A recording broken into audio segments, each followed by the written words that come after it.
Docteur Sonia Anagonou est docteur en pharmacie et docteur en médecine esthétique. Oui. Donc, depuis peu, elle fait partie de nos consultants. Donc, il est opportun de revenir sur la médecine esthétique. Oui, tout à fait. Comme je le disais tout à l'heure, la médecine esthétique, c'est tout simplement soigner la beauté, mais en conservant notre état de santé, en faisant attention à toutes les caractéristiques de santé. Voilà, c'est cela la médecine esthétique. Donc la médecine esthétique, c'est un mélange d'esthéticienne et de médecin. Oui, tout à fait. Tout à fait, c'est une combinaison. C'est une combinaison. C'est un côté rassurant parce que quand on parle de médecine, on prend soin de préserver. Avant santé. la beauté, on préserve la santé. Tout à fait. Oui, quand on parle de médecine, on préserve la santé. Quand on parle d'esthétique, on préserve la beauté. On la bonifie, on l'embellit, on rajeunit, on fait mincir. Parce que justement, quand on parle de surpoids, il y a tout un aspect de santé. Ce n'est pas tout simplement le volet esthétique. Voilà. C'est vrai. C'est vrai que le surpoids tue. Le surpoids tue. Pour être très cru. Oui. Tout à fait, le surpoids tue. On parle d'obésité morbide. Il y a des facteurs à calculer, selon qu'on peut être en poids normal, en surpoids ou en obésité. On calcule en général ce qu'on appelle l'indice de masse corporelle, qui est tout simplement votre poids sur votre taille au carré. Et en fonction de la tranche dans laquelle vous vous situez, vous pouvez être en poids normal, en surpoids ou en obésité. D'accord. Et on réalise qu'il y a beaucoup de maladies qui découlent tout à de fait. ce genre de surpoids. Tout à Il n'y a fait. pas que le volet inesthétique, non. Il y a surtout des maladies de santé. Il y a surtout des maladies de santé parce que justement, les cellules adipeuses, qui sont les cellules graisseuses, quand elles sont localisées, et ce qu'il faut savoir, c'est que les graisses localisées au niveau de l'abdomen, donc du ventre, sont les plus dangereuses. Ah bon? Ah oui, c'est les plus dangereuses. Parce que justement, elles emprisonnent les fonctions, les cellules fonctionnelles qui sont le foie, la rate, les intestins, le pancréas, etc., le cœur. Donc, toutes les fonctions vitales sont emprisonnées par ces cellules graisseuses. Et de là découlent justement toutes les maladies chroniques, cardiovasculaires, métaboliques, notamment le diabète, etc., etc. Ça veut dire que quand on en a conscience, il faut absolument éviter d'être en surpoids. Il faut éviter d'être en surpoids. Il s'agit de votre santé, il s'agit de votre longévité. Avant de parler, bien sûr, d'esthétique ou de beauté. Et de beauté. Voilà. Donc, l'idéal maintenant, c'est d'ajouter là-dessus l'esthétique. Parce que tout à fait. Notre rôle est de combiner les deux. C'est de combiner les deux. Tout à fait. D'accord. Et aujourd'hui, donc, nous allons parler de la différence entre le surpoids et l'obésité, le gras et la cellulite. Voilà. Effectivement. Alors, surpoids et obésité, je parlais tout à l'heure de l'indice de masse corporelle. Quand il est compris entre, on va dire, 24,5 et 29,9, là, on est en surpoids. Mais quand il est au-delà de 30, on est en obésité. Au-delà de 40, on est en obésité morbide. Là, on est quand on dit obésité morbide, ça veut dire qu'à tout moment, la personne peut mourir? À tout moment. À tout moment. Là, il faut justement, en général, à ce moment-là, on opère. C'est là que les chirurgiens interviennent parce qu'il faut vraiment sortir la graisse. Et souvent, la graisse entoure le cœur. Donc, on a un fort risque d'infarctus de myocarde, qui est tout simplement la crise cardiaque. La crise cardiaque. Voilà. Donc, c'est vrai qu'on parle toujours de poids. Les gens pensent que c'est juste pour l'esthétique. Mais il faut vraiment faire attention, surtout quand on prend de l'âge, à ne pas rentrer dans un surpoids pour justement éviter de se retrouver dans ces cas-là de diabète, qui sont tout simplement des maladies dues à un mauvais régime alimentaire, etc.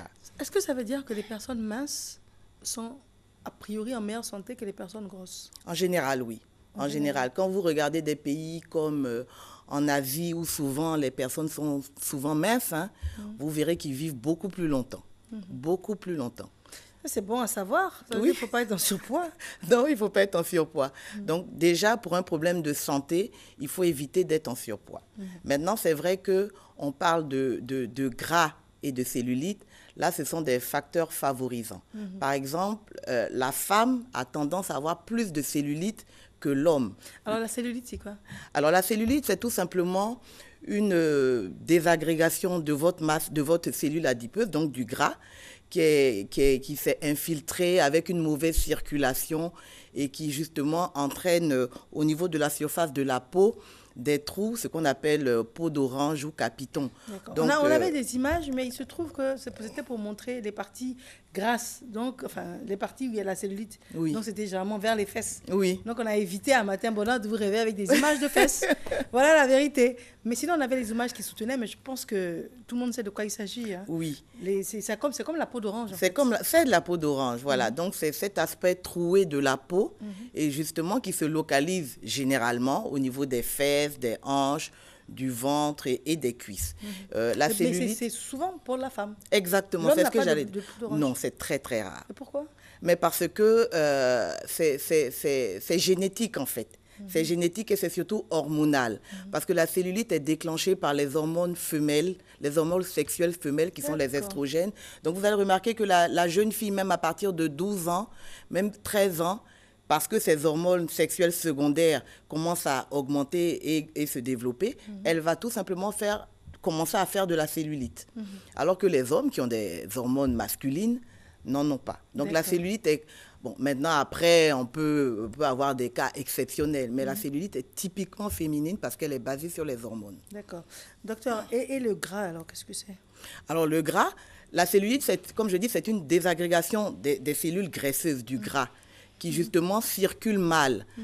Donc, c'est un mélange de cellules graisseuses qui n'arrivent pas à bien circuler, la circulation lymphatique, donc le sang n'arrive pas à fluidifier et donc ça crée ces capitaux. Donc le gras, c'est le fait justement d'avoir des cellules graisseuses, mais là on n'est pas dans un type de cellulite qui donne du volume, de l'embonpoint et qui à terme, quand il est trop volumineux, peut, comme je disais tout à l'heure, emprisonner les cellules fonctionnelles de notre organisme, donc les cellules vitales. D'accord. Alors quand on voit un homme qui est ventripotent, hein, la bonne barrique comme ça, là, c'est quoi? C'est du gras? C'est du gras.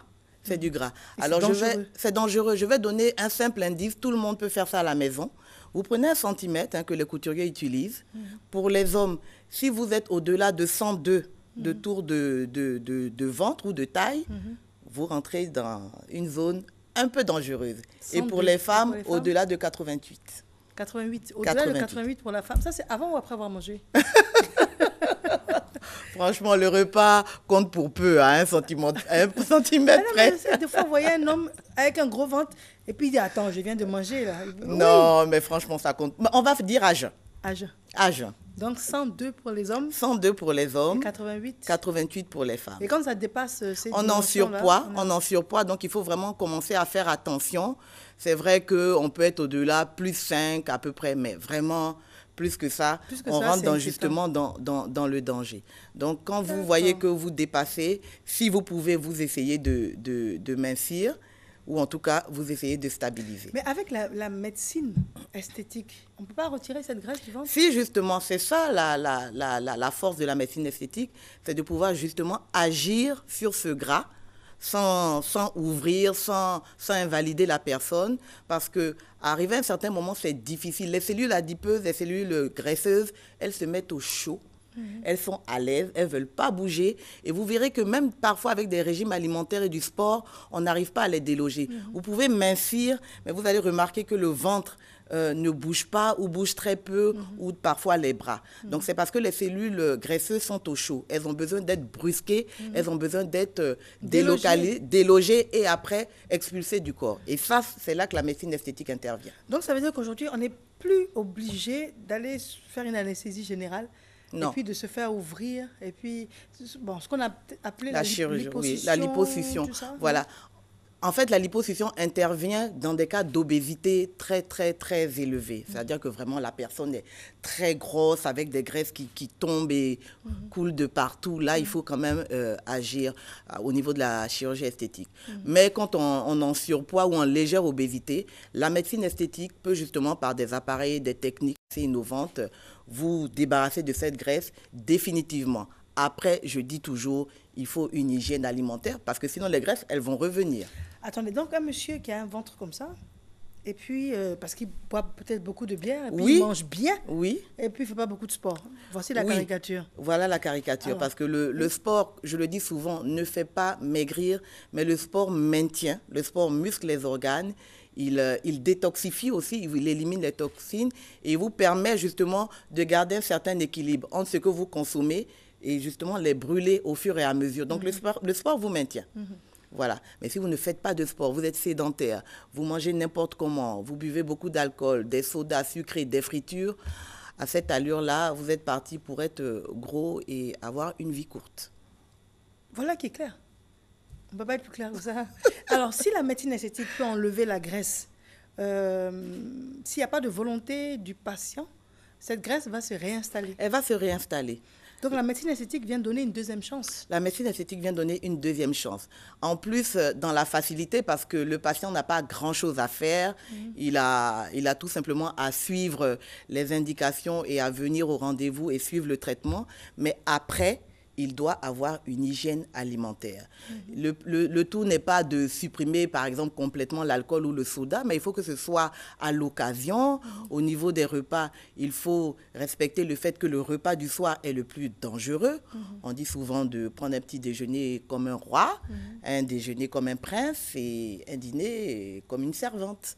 Donc, le petit déjeuner doit être le plus gros repas, copieux, et le déjeuner, celui de Bindi, un peu moins, et le soir, assez léger, parce que vous ne brûlez plus le soir. Vous n'avez plus la possibilité de bouger. Le fait même de marcher, de monter des escaliers, tout ça, c'est brûlé. Mais le soir, vous mangez, on se met devant la télé, la RTI, on regarde de belles émissions, et voilà, et la cellule graisseuse, elle va se loger où il ne faut pas. Donc le soir, il faut que ce soit léger. Ce sont des techniques révolutionnaires, ce sont des techniques révolutionnaires, parce que le plus dur, justement, c'est d'aller déloger la graisse, parce qu'elle est installée, comme je le dis bien, on dit dans notre jargon, elle est au chaud. Donc le plus dur, elle est de la déloger. Une fois qu'elle est délogée, il faut l'éliminer. Elle sort par les voies naturelles. Donc c'est vraiment des techniques révolutionnaires et innovantes. D'accord. Dernière question avant de vous permettre de donner un téléphone. Je parle toujours du monsieur. Aujourd'hui, c'est mon inspiration. Le monsieur ventripotent. Alors, il est gros de partout, mais son ventre, il vient jusque-là. Oui. Alors, si, par exemple, cette médecine aujourd'hui est capable de lui enlever cette graisse du ventre sans pour autant ouvrir, opérer, tant mieux pour lui. Oui. Mais la graisse qui est au niveau de l'abdomen, donc du cœur, tout ça, du foie, tout ça, cette graisse-là, elle part aussi?